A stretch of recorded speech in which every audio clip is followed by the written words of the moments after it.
Hello dear student, उपसहसंयोजक यौगिक chapter number 9 का शायद लास्ट लेक्चर स्थायित्व को प्रभावित करने वाले कारक देख लेते हैं।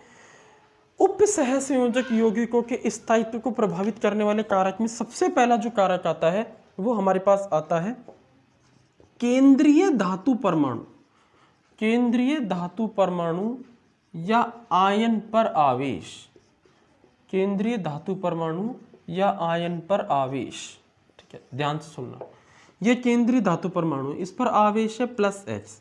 अगर ये ज़्यादा होगा, जैसे +2 होगा, +3 होगा, +4 होगा, तो जैसे जैसे चार्ज बढ़ेगा आवेश बढ़ेगा तो लिगेंड का आकर्षण बढ़ेगा। बोलो, आवेश बढ़ेगा तो लिगेंड का आकर्षण भी ऊपर की तरफ तीर मतलब बढ़ेगा। लिगेंड का आकर्षण बढ़ेगा तो बंध मजबूत बनेगा। बंध मजबूत बनेगा तो इससे क्या होगा, यौगिक का स्थायित्व भी बढ़ेगा। ठीक है नहीं है? बोलो, समझ में आया है नहीं है? अरे अगर मान लो केंद्रीय धातु परमाणु या आयन पर धनावेश अधिक है तो वो लिगेंड को ज्यादा अच्छे से खींचेगा, आकर्षित करेगा, क्योंकि जितना ज्यादा धनावेश होगा उतना तेजी से आकर्षण करेगा। आकर्षण जितना तेजी से होगा उतना ही ज्यादा क्या होगा, बंध मजबूत बनेगा। जितना ज्यादा बंध मजबूत बनेगा यौगिक भी उतना ही ज्यादा स्थायी होगा। जैसे एग्जाम्पल से हम समझ सकते हैं इस कहानी को। सपोज करो FeH2O का होल 6+2 और एक संकुल है FeH2O का होल 6+3। सारी कहानी सेम है। यहाँ Fe पर +2 चार्ज है, यहाँ Fe पर +3 चार्ज है। Fe+2 जल के लिगेंड को खींचेगा तो उतना आकर्षण नहीं लगेगा, और Fe+3 खींचेगा तो ज़्यादा आकर्षण लगेगा। ज़्यादा आकर्षण लगेगा, ज़्यादा बंध मजबूत बनेगा। ज़्यादा बंध मजबूत बनेगा, ज़्यादा स्थायी होगा।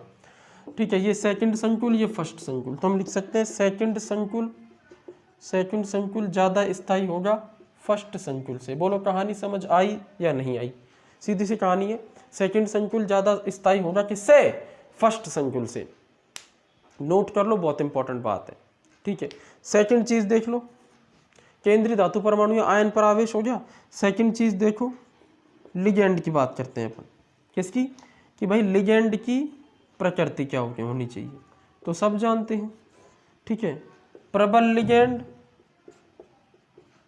लिगेंड मतलब अधिक स्थायी संकुल, दुर्बल लिगेंड मतलब कम स्थायी संकुल। ये ध्यान रखो, प्रबल लिगेंड युक्त संकुल अधिक स्थायी होगा दुर्बल लिगेंड युक्त संकुल की तुलना में।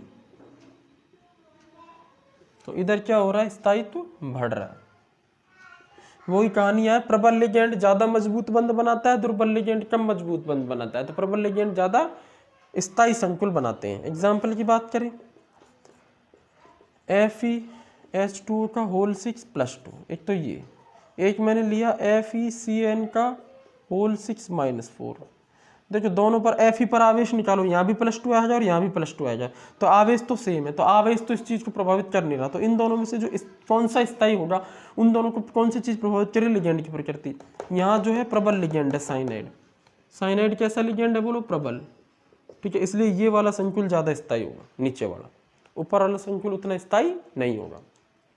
बिल्कुल सिंपल है एकदम। नोट कर लो, नोट कर लिया। चलो अब अपन देखते हैं तीसरी चीज, उपसहसंयोजक यौगिकों के स्थायित्व को प्रभावित करने वाली तीसरी चीज क्या होती है। दिमाग लगाओ, बहुत सिंपल है। तीसरी चीज होगी भाई लिगेंडों की संख्या। अरे भाई अगर लिगेंड ज्यादा होंगे तो प्रतिकर्षण भी ज्यादा होगा, गैप बड़ा बनेगा T2G के बीच में, तो ज्यादा स्थायित्व मिलेगा। लिगेंड की संख्या ज्यादा होगी तो ज्यादा, या फिर अपने ऐसे समझ सकते हैं, लिगेंड मेटल और लिगेंड इनके बीच में जो बंध बनता है, इस बंध में आकर्षण बल लगता है, और आकर्षण बल से ऊर्जा कम हो जाती है। ऊर्जा कम हो जाती है, और ऊर्जा कम हो जाती है तो तंत्र स्थायी होता है। हमेशा ध्यान रखने वाली बात है ये। कभी भी केमिस्ट्री में आकर्षण बल लग रहा हो तो ऊर्जा कम होगी, आकर्षण बल से ऊर्जा घटती है, प्रतिकर्षण बल से ऊर्जा बढ़ती है। तो आकर्षण बल लगेगा, ऊर्जा कम हो जाएगी, ऊर्जा कम हो जाएगी तो तंत्र स्थायी हो जाता है। ठीक है, तो लिगेंड और मेटल के बीच में आकर्षण बल कब लगेगा? जब लिगेंडों की संख्या ज्यादा होगी। सीधी सी बात है भाई। एक तो Ml4 संकुल है और एक Ml6 संकुल है, तो यहाँ क्या होगा, आकर्षण बल ज्यादा लगेगा। 6 बार आकर्षण बल लगेगा या 2-4 बार ही लगेगा, 4 ही बंध बनेंगे या 6 बंध बनेंगे, तो आकर्षण बल अधिक। सही है। आकर्षण बल अधिक लगेगा तो संकुल अधिक स्थायी होगा, तो संकुल कैसा होगा, अधिक स्थायी होगा। ठीक है, एग्जाम्पल से समझ लेते हैं भाई लोगों। एग्जाम्पल बिल्कुल सिंपल है। FeH, एक मिनट, FeC, देखो NiCN का होल 4 और एक NiCN का होल 6। बताओ दोनों में से ज्यादा स्थायी संकुल कौन सा होगा, नीचे वाला, क्योंकि यहाँ पर 6। देखो लिगेंड की प्रकृति सेम है, चार्ज भी सेम है, बस अंतर क्या आ रहा है, लिगेंडों की संख्या का। क्लियर हो गया? नोट कर लो। इसके बाद अपन बात करेंगे किसकी, लास्ट हमारे पास है किलेट लिगेंड। अगर किलेट लिगेंड है तो भी ज्यादा स्थायी संकुल बने। अपन लिख सकते किलेट प्रभाव। कौन सा प्रभाव, किलेट प्रभाव। ये अपन जानते ही हैं, जब बहुदंतुक लिगेंड किसी केंद्रीय धातु परमाणु या आयन के साथ जुड़ते हैं तो एक वलय बनाते हैं। आ रहा है याद? उस वलय को क्या बोलते हैं, किलेट वलय। क्या बोलते हैं, किलेट वलय। और वो संकुल अधिक स्थायी होता है एक दंतुक लिगेंडों से बने हुए संकुल की तुलना में। ठीक है, और इस प्रभाव को क्या बोला जाता है, बोलो, किलेट प्रभाव। क्या बोला जाता है, किलेट प्रभाव। ठीक है, तो सीधी सी बात है, किलेट संकुल वलय बनाकर सामान्य संकुलों से अधिक, सामान्य मतलब एक दंतुक लिगेंड से बनने वाले संकुल, अपन लिख सकते हैं बनाकर एक दंतुक लिगेंड से बने संकुलों से अधिक स्थायी, संकुलों से अधिक स्थायी होते हैं। यही तो है किलेट प्रभाव। और उन लिगेंडों को क्या बोला जाता है, किलेट लिगेंड। किलेट लिगेंड के उदाहरण, किलेट लिगेंड के उदाहरण बताओ। अरे बहुदंतुक लिगेंड EN, OX-2, EDTA, ये सब किलेट लिगेंड है। एग्जाम्पल की बात कर लो भैया, FeNS3 का होल 6, एक तो इस एग्जाम्पल को देखो, और एक FeEN का होल 3, इसको देखो। देखो धातु वही है, आवेश वही है, लिगेंड की प्रकृति भी लगभग प्रबल ये दोनों। संख्या भी यहाँ 6 है, यहाँ दाता परमाणु 6 ही है। लिगेंड 3 होंगे लेकिन दाता परमाणु 6 है। अब यहाँ पर अंतर आ रहा है, ये किलेट लिगेंड,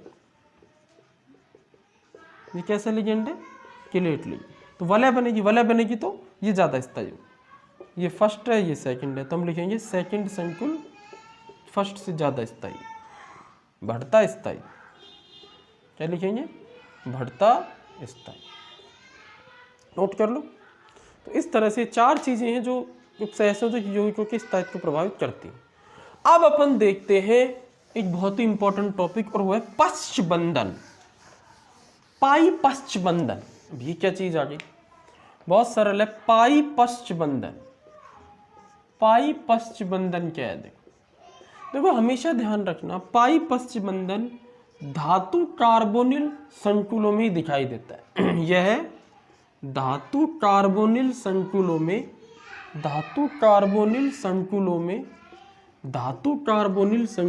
ही दिखाई देता है, ये कार्बोनिल संकुल क्या होते हैं, वह संकुल जिसमें प्रबल लिगेंड CO हो, इसे बोलते हैं कार्बोनिल लिगेंड। क्या बोलते हैं, कार्बोनिल CO हो, उसे धातु कार्बोनिल संकुल बोला जाता है, धातु कार्बोनिल संकुल बोला जाता है। ठीक है, अब ध्यान लगाने वाली बात यह है, जब CO लिगेंड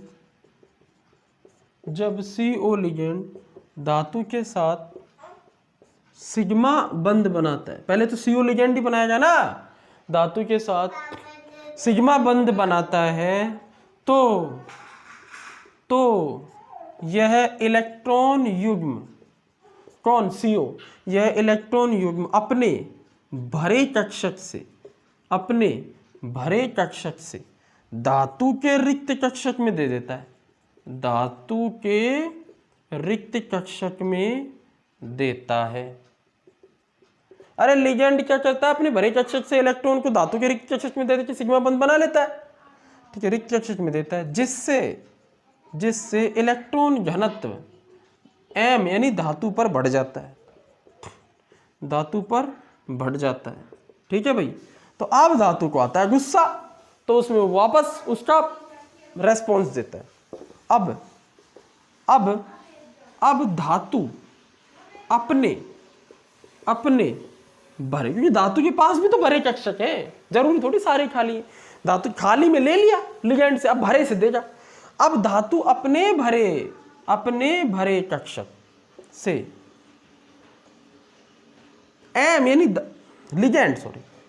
लिगेंड CO के खाली कक्षक में इलेक्ट्रॉन युग्म पाईबंद के रूप में दे देता है। इसे क्या कहते हैं? पाई पश्च बंधन। इसे क्या कहते हैं? पाई पश्च बंधन कहते हैं। समझ आया कुछ?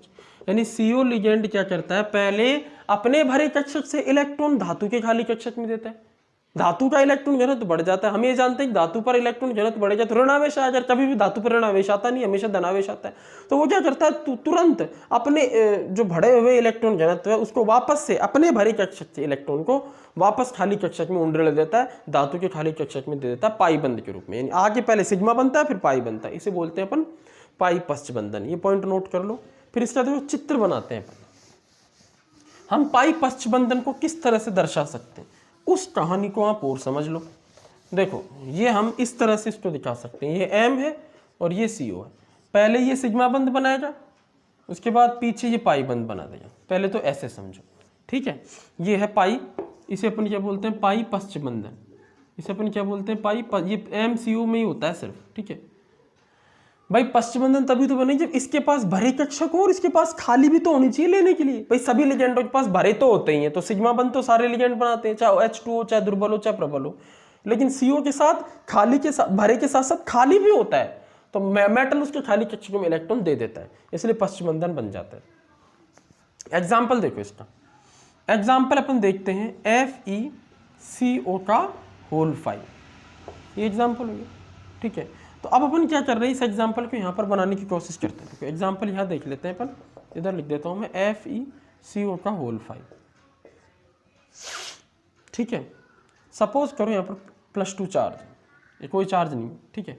सपोज करो Fe के पास कुछ ऑर्बिटल्स हैं इस तरह से। देखो Fe की कहानी क्या होगी, Fe है और ये CO है। अपन ये मेटल लिख देते हैं कोई सा, Fe ना लिख के M लिख लेते हैं, ठीक है। अब देखो मेटल के पास क्या है, एक भरा हुआ ऑर्बिटल और एक खाली ऑर्बिटल भी है, ठीक है। जो खाली ऑर्बिटल है वो, जो भरा ऑर्बिटल है उसको बता देता हूँ पहले। ये भरा ऑर्बिटल, ये है पूर्ण भरा या पूरित संचरित कक्षक, पूरित संचरित कक्षक। और संचरण कौन सा है इसमें ये भी बता देता हूँ। ट्रिपल बॉन्ड है तो संचरण कौन सा हो गया, sp संचरण, समझ गए। अब आपने 11वीं क्लास में MOT पढ़ी है, अणु कक्षक सिद्धांत। वो ये बताता है हर परमाणु के पास एक अगर बंदी कक्षक है तो दूसरा विपरीत बंदी भी होता है। तो इस कार्बन के पास बंदी कक्षक तो कौन सा है, जो बंद बना रहा है वो कक्षक तो कौन सा है, भरा हुआ है, संचित। तो इसके पास एक विपरीत बंदी कक्षक भी है, रिक्त, खाली है वो, रिक्त विपरीत बंदी कक्षक, रिक्त विपरीत बंदी कक्षक भी मौजूद है, ठीक है। ऐसे ही क्या होगा, मेटल जो होगा, मेटल इसके पास भी दो प्रकार के कक्षक हैं। एक तो इसके पास है रिक्त कक्षक और एक इसके पास है डी कक्षक। डी कक्षक की आकृति ऐसी होती है डबल डंबलाकार, अरे ऐसी तो होती है एम, वही तो बना दिया मैंने, ठीक है। तो ये जो डी कक्षक है ये तो इसके पास भरा है, भरा डी कक्षक। असंचरित है ये, संचरित नहीं, असंचरित, भरा डी कक्षक। वीबीटी में बताया था मैंने, जैसे ये 5 डी ऑर्बिटल होते हैं तो ये 3 मान लो भर गए ऐसे 6 से, और ये 2 खाली हो गए। तो खाली भी है भरा भी, लेकिन खाली संचरण में भाग ले लेते हैं और भरे नहीं लेते। तो भरा तो है संचरित डी कक्षक, क्लियर है। भरा है तो लाइन दिखा देते हैं इस पे। और इसके पास खाली कैसा है, संचरित है। तो ये कैसा कक्षक है, ये है रिक्त संचरित कक्षक, ये कैसा है, रिक्त संचरित। तो देखो कितनी इंटरेस्टिंग चीजें हैं। CO के पास भरा हुआ संचरित है, तो धातु के पास रिक्त संचरित है, तो क्या होगा, इसके भरे हुए संचरित से रिक्त संचरित के बीच में अतिव्यापन हो जाएगा, अक्षीय अतिव्यापन, और सिग्मा बंध बनेगा। ये पश्च बंधन नहीं है तो सिग्मा बंध है। लिगेंड की आदत होती है धातु के साथ सिग्मा बंध बनाने की, उसकी परिभाषा से पढ़ा है अपन ने, ठीक है। लेकिन अब इससे इस सिग्मा बंध से इलेक्ट्रॉन घनत्व तो कहाँ बढ़ जाएगा, मेटल के पास। तो ये क्या करेगा, उस इलेक्ट्रॉन घनत्व, बढ़े हुए इलेक्ट्रॉन घनत्व को वापस उंडेड़ देगा, पश्च बंधन, बैक कर लेगा, ठीक है ना। अपने भरे, देखो ये इसके पास भरा कक्षा क्या है, संचरित, और रिक्त, ये CO के पास रिक्त विपरीत बंधी है, इसके पास भरा, इस पास खाली, तो ये हो जाएगा हमारा समपार्श्व अतिव्यापन, जो अक्ष है ना अंतर्नाभिक अक्ष, उसके ऊपर और उसके नीचे। तो इससे बनेगा पाई। कौन सा बंध बनेगा, पाई। तो पाई बंध कौन सा है, पश्च, ठीक है, पाई पश्च बंधन, इस तरह से बनता है।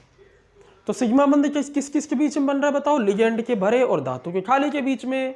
और पाई बंध किस किस के बीच में बन रहा है, धातु के भरे और लिगेंड के खाली के बीच में। एक चीज और, लिगेंड के पास जो खाली है, जो भरा हुआ है, जो सिग्मा बंध बना रहा है, वो संचरित होगा, क्योंकि सिग्मा बंध संचरित कक्षों के अतिव्यापन से बनता है।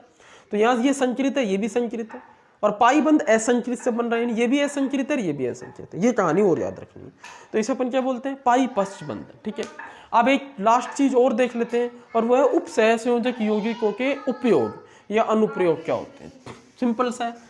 अरे उपसहसंयोजक यौगिक जो होते हैं, इनके उपयोग कई सारे हैं, मैं 3-4 लिख देता हूँ, आपको अपने आप समझ में आ जाएगा, ठीक है।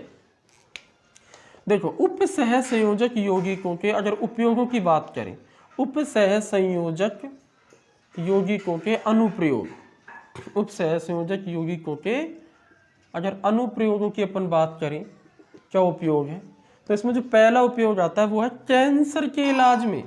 इन यौगिकों का उपयोग कैंसर इलाज में किया जा सकता है। अगर कैंसर इनिशियल स्टेज में पकड़ ली जाए तो कैंसर इलाज में यौगिक काम आते हैं, ठीक है। इसमें काम आता है हमारा सिस कॉम्प्लेक्स, इसमें जो संकुल काम आता है वो सिस प्लेटिनम का संकुल। सिस समझ गए ना, सिस मतलब समपक्ष, इंग्लिश में सिस बोलते हैं। हमने समावयवता पढ़ी थी, तो प्लेटिनम का समपक्ष जो संकुल होता है, जैसे ये वाला देखो PT NH3 का होल 2 Cl2, ये संकुल समपक्ष रूप में बनाओ, समपक्ष बनाओ इसका। तो इसका समपक्ष रूप कैसे बनाएंगे, इधर PT लिखेंगे अपन, ठीक है, 4 बंध, ठीक है। यहाँ पर क्या लिखेंगे, NH3, यहाँ पर NH3, यहाँ पर Cl, यहाँ Cl, एक तरफ आगे सेम लिगेंड। तो ये कैसा संकुल हो गया, समपक्ष। इस संकुल की मदद से हम कैंसर का इलाज कर सकते हैं, इसे बोलते हैं समपक्ष प्लेटिनम का संकुल। अगर इस संकुल का विपक्ष रूप लेंगे तो वो कैंसर का इलाज नहीं करता, क्योंकि उसके गुणों में बहुत ज्यादा परिवर्तन आ जाता है। यहीं से तो समावयवता का जन्म होता है, ठीक है। तो इस संकुल की मदद से हम किसका इलाज कर सकते हैं, कैंसर का इलाज कर सकते हैं। पहला उपयोग समझ में आ गया। दूसरा उपयोग, पानी के अंदर हार्डनेस यानी कि कठोरता होती है, तो पानी की कठोरता को दूर किया जा सकता है। हम जो पानी पीते हैं टैप वाटर, वो कठोर नहीं होता। जैसे समुद्र का पानी हो गया, सी वाटर, वो कठोर होता है, उसको अपन डायरेक्ट यूज नहीं कर सकते। नहीं तो 70% पानी है सर पे, वो सारे पानी को अपन यूज थोड़ी कर सकते हैं, ठीक है। हम 70% जो पानी है, इसके अंदर बहुत सारा मिनरल है, साल्ट वगैरह है, तो इसलिए वो बहुत ज़्यादा हार्ड हो जाता है। कैल्शियम की भी सॉल्ट है, कैल्शियम से हड्डी बनती है, हड्डी कितनी हार्ड होती है। अगर ये कैल्शियम पानी में डाल दिया जाए तो पानी हो जाता है कठोर। तो कठोर पानी में कैल्शियम आयंस होते हैं। तो पानी की कठोरता दूर करने में कैसे होगी पानी कठोरता दूर, ये देखो तुम्हारा पानी, इस पानी के अंदर क्या है, कैल्शियम आयन होते हैं। कौन से आयन होते हैं, कैल्शियम, इसके सॉल्ट होते हैं। हम इसमें क्या डाल देते हैं, EDTA लिगेंड। कौन सा लिगेंड डाल देते हैं, EDTA, इथाइलिन डाइमीन टेट्राएसिटेटो, उसको डाल देते हैं। EDTA क्या करता है, कैल्शियम आयनों के साथ बना लेता है बॉन्ड, क्योंकि कैल्शियम मेटल हो गया, ये लिगेंड हो गया, बनेगा बॉन्ड बना के ये कॉम्प्लेक्स बना देता है। और ये कॉम्प्लेक्स अविलेय होता है पानी में, मतलब घुलता नहीं है। पानी में अगर कोई चीज़ घुलेगी नहीं तो छान के अलग कर लो, ठीक है। तो इसको छान के अलग कर लेते हैं, हमारा जो पानी बच जाता है फिल्ट्रेट, उसे अपन शुद्ध पानी बोलते हैं, पीने के काम में ले लो। तो EDTA डाल करके हम पानी को शुद्ध कर सकते हैं, कैल्शियम आयनों को हटा सकते हैं पानी में से। समझ आया नहीं आया बोलो। तो ये होगी पानी कठोरता दूर करने में। 2 नोट कर लो। तीसरा अगर अपन देखिए तो हमारे रक्त के अंदर हीमोग्लोबिन होता है कि नहीं होता, वो किसका संकुल है, वो हमारे लोहे का संकुल है, ठीक है ना, आयरन का संकुल है। तीसरा उपयोग क्या है, हीमोग्लोबिन बनाने में। तीसरा उपयोग क्या है, हीमोग्लोबिन बनाने में। किसको बनाने में? हीमोग्लोबिन को बनाने में।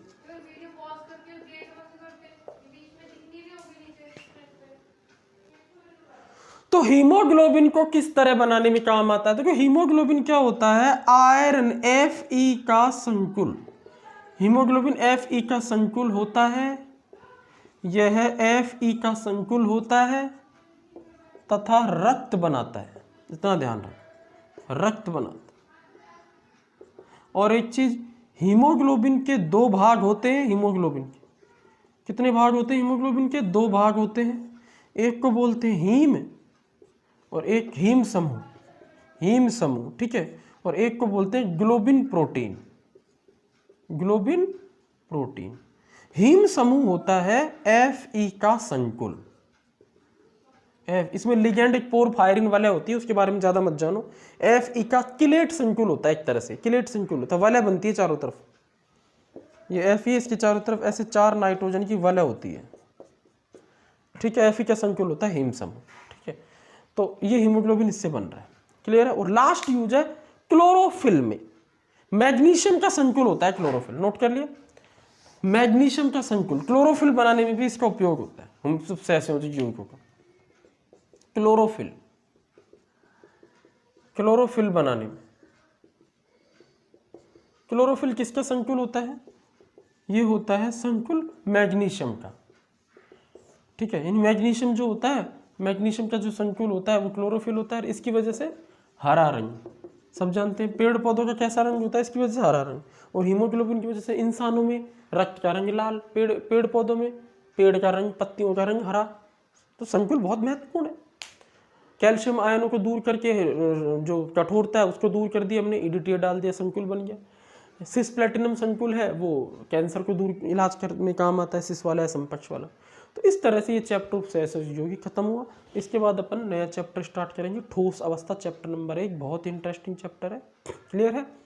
तो इसको आप नोट कर लीजिए, इंपॉर्टेंट क्वेश्चंस मैं आपको भेज दूंगा, शीट में आप कर लेना। Thank you.